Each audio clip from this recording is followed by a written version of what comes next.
Welcome! Today we're tackling one of the most stressful family money questions. How to fund a big chunk of college costs, often around $90,000 for a 50% share of a 4-year degree, without sabotaging your finances.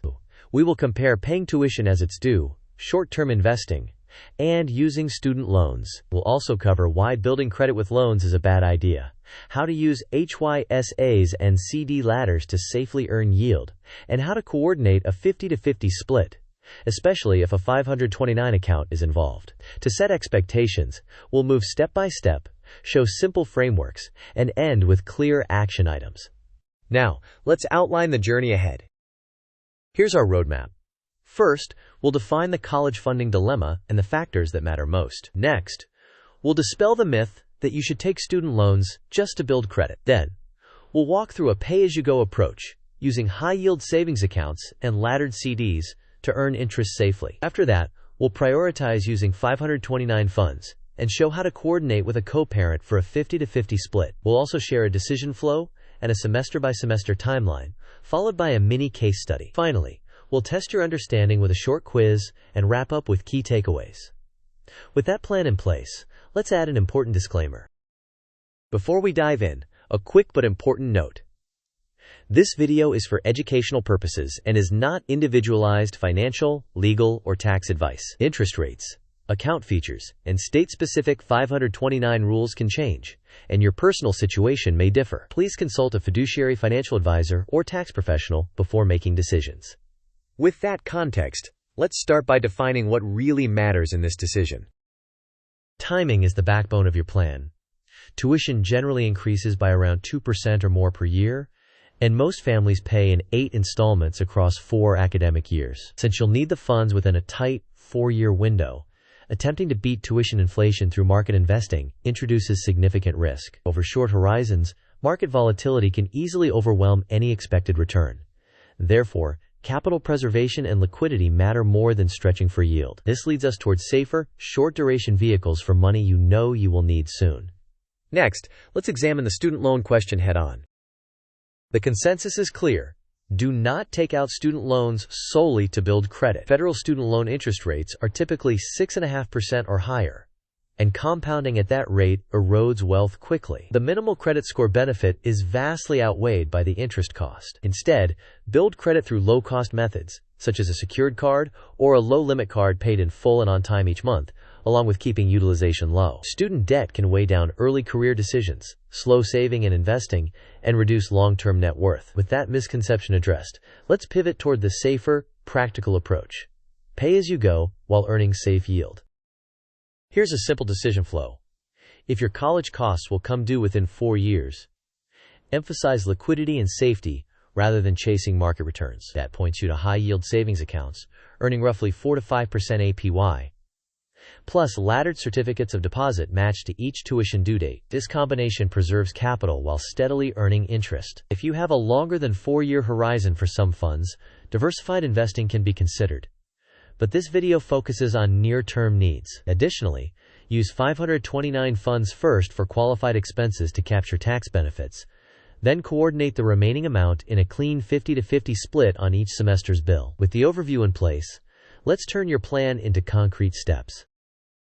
To operationalize the plan, start by opening or confirming a high-yield savings account to hold your tuition reserve. Next, list all 8 due dates and the expected amount for each semester. Then, construct a CD ladder with maturities that occur just before each due date, so the funds are available on time. Maintain a small cash cushion in the HYSA for unexpected fees or timing changes. Set up automation so transfers and payments are triggered reliably through your bank and the school's portal. For any 529 plan, take distributions first and tie them to specific invoices and dates to comply with qualified expense rules and record keeping. If you're splitting costs 50-50, make sure each tuition bill is divided at the time of payment, rather than trying to settle up later. After each semester, reconcile what was paid, update the next set of maturities, and rebalance your ladder as needed. Next, let's visualize the timeline for 4 years of payments and maturities.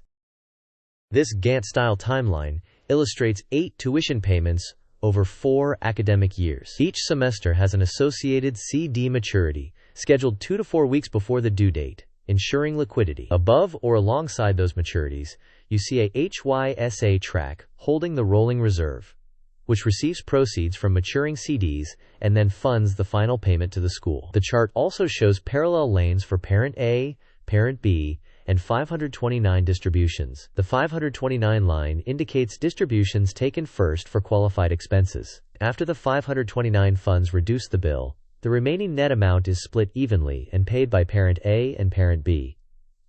At the end of each term, we have a review milestone to confirm payments, reconcile any differences, adjust the next maturities, and rebalance the latter. With timing visualized, let's discuss why HYSAs and CDs are the right tools for this horizon. High-yield savings accounts and certificates of deposit are well suited to a 4-year tuition plan. Because they are typically FDIC or NCUA insured, they remove market risk. Current yields around 4 to 5% APY help outpace general inflation, and the certainty of CD maturities allows you to time cash availability precisely before each semester bill. Keeping a modest cash buffer in the HYSA gives flexibility for unexpected fees or date changes. Automation further reduces administrative risk by ensuring payments happen on time. Now that we've covered the tools, let's compare the main funding options side by side. This table summarizes your choices. A HYSA offers very low risk, high liquidity, and yields around 4 to 5% APY, though rates are variable. A CD ladder offers similar yields with fixed terms and very low risk. Liquidity is best at maturity, and early withdrawals may incur penalties. A 529 plan's risk and liquidity depend on the chosen portfolio. Cash-like options are highly liquid, while market options vary. Qualified expenses are tax-free at the federal level and often at the state level. But non-qualified withdrawals can trigger taxes and penalties. Federal student loans typically carry interest rates above 6.5% and should not be used solely for building credit. Interest accumulation can be substantial. Finally, short-term market investing introduces volatility that can derail near-term tuition goals. With the comparison in mind, let's directly contrast pay-as-you-go versus short-term investing. Pay-as-you-go emphasizes capital preservation and predictable cash flows, using HYSAs and CD ladders to earn modest but reliable yield. It aligns naturally with fixed due dates and reduces the stress of market swings. By contrast, short-term investing exposes tuition money to volatility and sequence risk, the danger of experiencing a downturn precisely when you need funds. There is no guarantee that a short horizon will beat even modest tuition inflation. Moreover, monitoring markets adds an emotional burden. Therefore, for funds needed within 4 years, pay-as-you-go is the prudent choice. Next, let's layer in 529 plan strategy and co-parent coordination. If you have a 529 plan, use it first for qualified expenses to maximize tax advantages. Time the distribution to the specific invoice, and keep meticulous records linking the amount, the purpose, and the date. After the 529 payment reduces the bill, split the remaining balance evenly between parents to maintain a clean 50-50 arrangement. Be aware that state-specific rules may affect deductions or recapture provisions, and non-qualified withdrawals can trigger taxes and penalties. With the tax piece in place, let's visualize how to coordinate a 50-50 plan. This mind map centers on a clean 50-50 split. One branch covers invoices and dates, emphasizing a shared calendar with reminders so both parties act on time. Another branch addresses 529 first strategy for qualified expenses. A third branch outlines payment flows, where Parent A and Parent B each cover 50% of the net bill after the 529 distribution, ideally via automation to avoid missed deadlines. The reconciliation branch reminds you to review payments at semester end, adjust upcoming CD maturities, and rebalance cash buffers. Finally, the documentation branch highlights keeping receipts, 529 statements, and bursar confirmations, which is vital for record keeping and tax compliance. Next, let's run a quick case study to show the numbers. Consider a family responsible for a 50% share of total costs, roughly $90,000 over 4 years.